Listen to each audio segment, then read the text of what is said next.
Hi, I'm Matt from eSpares.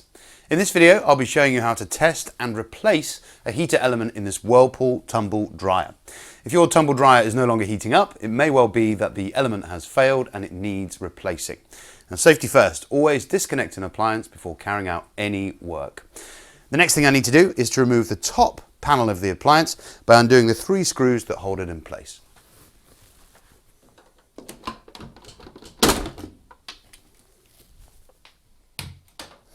Next, I need to remove the back panel, but before I do so, I need to disconnect the mains filter from its electrical connections here. Do be careful when releasing the electrical connections to the mains filter, as this edge of the panel can be very sharp. So I just need to press down on this hook to release the connection, and then pull on the earth here. Now I'm free to unscrew the back panel.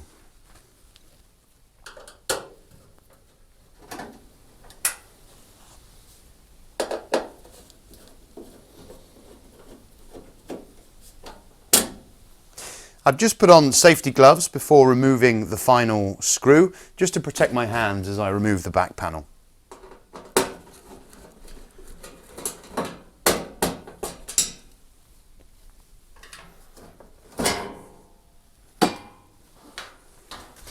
So I'm going to bring the multimeter in so I can measure the resistance of the element to find out if it's working or not. Normally on tumble dryer elements you would have thermostats exposed at the top or accessible at the top of the heater.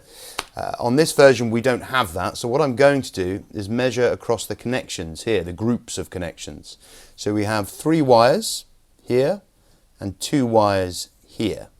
Now I can tell by the thickness of the wires and the fact that the 2 are much thinner than the 3 leads me to believe that these 2 lead to a sensor, and these 3 would lead to the element themselves. Now the fact that there's 3 wires indicates that there are 2 elements in here, meaning that the tumble dryer has 2 functions, a half heat function and a full heat function. So I'll measure all the way across those.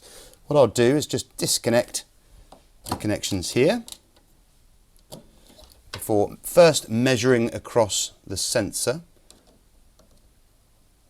So I'm going to switch the multimeter to a high resistance reading, let's say 200,000 ohms, and see if we get a reading on here.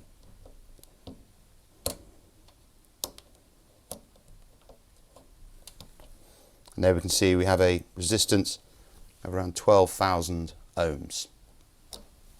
Next, I'm going to measure across these 3 wires that lead to the element. Because one of these wires is a common wire for both elements, I need to have a reading across all 3 of these wires.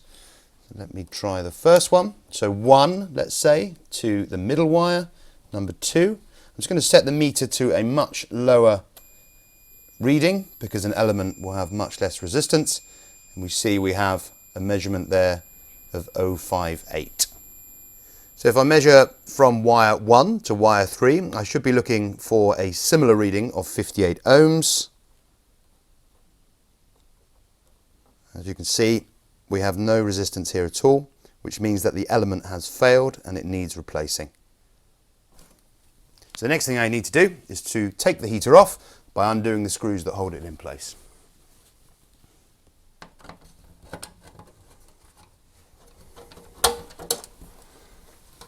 With the heater unscrewed, simply carefully lift out, and then I can pop my new element in its place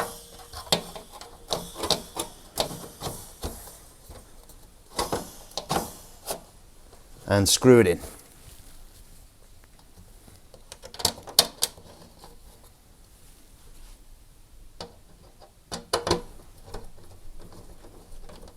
Now I can refit my electrical connections and put my gloves back on before refitting the back of the tumble dryer. So hook the bottom of the panel into place before fitting to the top and screwing into position.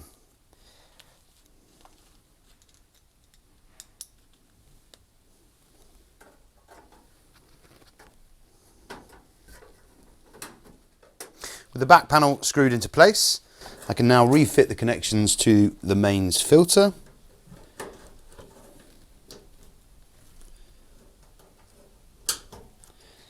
Before refitting the top panel.